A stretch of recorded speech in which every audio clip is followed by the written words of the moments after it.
Salutations et bienvenue. Aujourd'hui, on explore une tension assez forte, je trouve. D'un côté, on a l'innovation techno fulgurante avec des drones armés de plus en plus autonomes. On va parler du Gobi, d'une start-up française Harmattan AI. Et de l'autre, il y a cette urgence qui monte au Conseil de sécurité de l'ONU pour réguler l'intelligence artificielle dans les guerres. Alors, pour nourrir notre discussion, on s'appuie sur quoi ? Des extraits d'une proposition de résolution de l'ONU, des infos techniques assez pointues sur ce fameux drone Gobi, et puis des analyses stratégiques sur l'impact de l'IA militaire. Notre objectif, c'est de décrypter un peu tout ça, comment fonctionnent ces nouvelles armes, pourquoi elles inquiètent autant au niveau mondial, et qu'est-ce que ça implique pour l'avenir des conflits. Allez, on se lance. Alors commençons par l'innovation française, le Gobi d'Harmattan AI. C'est une jeune pousse créée en avril 2024, et ce qui est assez fou, c'est qu'ils ont décroché un contrat autant en moins de 18 mois. C'est rapide.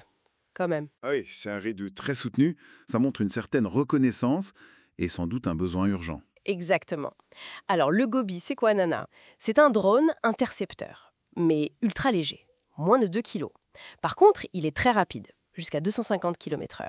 Et son job, c'est de neutraliser d'autres drones, même des assez gros, jusqu'à 600 kg. Oui, les groupes 1 à 3, comme on dit dans le jargon. Voilà, et il fait ça dans un rayon de 5 km, et en moins d'1 minute après l'alerte. C'est ça qui est impressionnant. Mais le point qui fascine le plus, je crois, c'est comment il neutralise sa cible.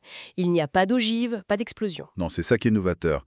Il utilise l'énergie cinétique pure. En gros, il fond sur la cible et la percute. Il la percute, mais n'importe où ? Non, justement, toute l'intelligence est là. Il vise un point très précis, un point vital du drone ennemi, comme le rotor ou une hélice. L'impact physique suffit à le mettre hors service. D'accord. Et l'avantage, c'est quoi alors, Dinte ? Double avantage d'après le constructeur. Un coût par interception très faible, forcément, pas de munitions coûteuses, et puis beaucoup moins de risques de dommages collatéraux au sol. Pas l'explosion, pas de débris projetés partout. Logique. Et pour réussir ce coup de billard à 250 km/h, j'imagine qu'il faut une sacrée technologie embarquée. Absolument. C'est là qu'intervient l'IA. Le guidage final est autonome. Il utilise la vision par ordinateur, nos sources le confirment, sûrement couplé à d'autres capteurs, pour identifier le point faible et ajuster la trajectoire jusqu'à l'impact. Et il décolle tout seul aussi, sur alerte ? Oui, décollage automatique. Tout est fait pour la rapidité de réaction. Ce concept low-cost, high-speed, c'est vraiment intéressant. L'idée de neutralisation cinétique, c'est malin pour contrer des drones pas chers, sans gaspiller des missiles hors de prix. Mais ça soulève quand même la question de la fiabilité. Frapper une petite pièce mobile comme une hélice à cette vitesse, avec une précision millimétrique. Oui. Quid de la météo ? Un peu de brouillard, une forte pluie. Est-ce que les capteurs optiques qui sont cruciaux pour ce guidage final fonctionnent toujours aussi bien ? C'est un vrai défi technique. Donc on gagne sur le coût, sur les dommages collatéraux, mais peut-être au détriment de la fiabilité dans certaines conditions. C'est ça l'idée ? C'est une interrogation légitime, oui. La fiabilité tout temps, c'est souvent le nerf de la guerre pour les systèmes d'armes. Mais au-delà de ça, ce qui est peut-être encore plus disruptif avec ce genre d'engin, c'est son potentiel à saturer les défenses. C'est-à-dire ? Si ces intercepteurs cinétiques coûtent vraiment très peu cher, on peut imaginer en déployer énormément. Et ça pourrait submerger des défenses antiaériennes classiques qui coûtent des fortunes. Le Gobi, en fait, il illustre bien cette tendance.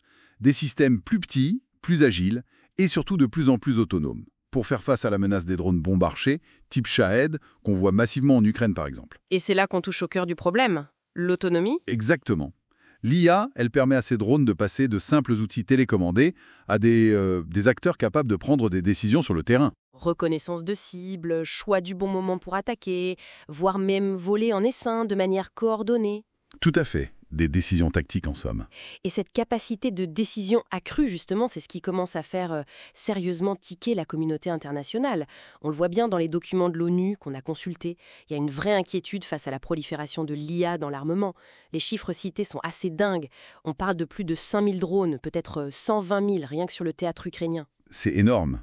Ça donne une idée de l'échelle. Du coup, ce projet de résolution insiste sur l'urgence. Il faut un cadre réglementaire international avant 2026, c'est écrit noir sur blanc, pour éviter une escalade incontrôlée et pour mieux protéger les civils.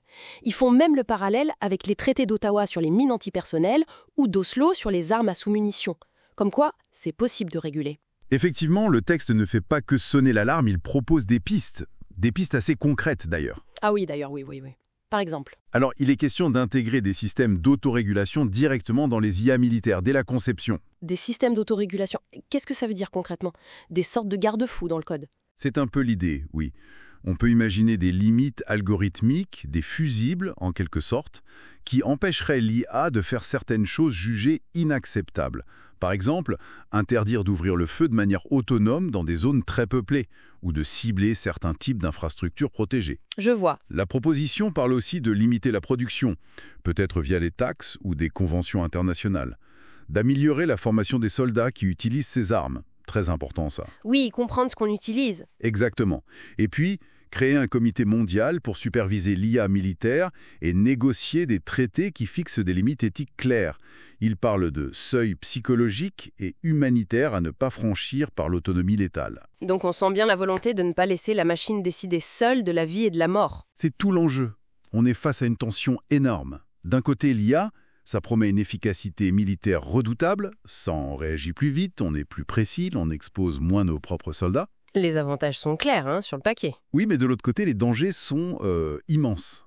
Le risque d'escalade est démultiplié, ça peut aller très très vite.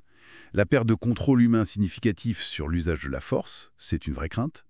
Et puis évidemment, il y a toutes les questions éthiques vertigineuses autour des robots tueurs.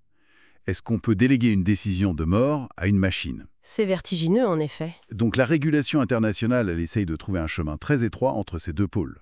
Profiter des avantages sans tomber dans les pièges. C'est très compliqué. En résumé, donc, on a vu un exemple très concret d'avancée technologique, ce drone Gobi, symbole de vitesse, d'autonomie croissante grâce à l'IA, et en même temps, presque en miroir, une prise de conscience au plus haut niveau, à l'ONU, sur le besoin urgent, pressant même, d'encadrer ces technologies pour éviter le pire. Tout à fait. Et au-delà des discussions techniques sur les types de capteurs ou des débats juridiques sur les articles des traités, il y a une question fondamentale qui reste, je crois. Laquelle? Comment on s'assure, vraiment techniquement et éthiquement, que l'autonomie qu'on délègue à la machine, même une machine ultra performante et conçue pour être précise comme le Gobi, comment on garantit qu'elle reste toujours, en toutes circonstances, alignée sur l'intention humaine, sur nos valeurs et sous le contrôle ultime d'un être humain? Surtout quand on sait que des décisions irréversibles, potentiellement létales, peuvent être prises et exécutées en une fraction de seconde. C'est une question absolument centrale et sans doute la plus difficile. Une réflexion à poursuivre, assurément. Merci beaucoup d'avoir éclairé ce sujet complexe avec nous et à très bientôt pour une nouvelle analyse.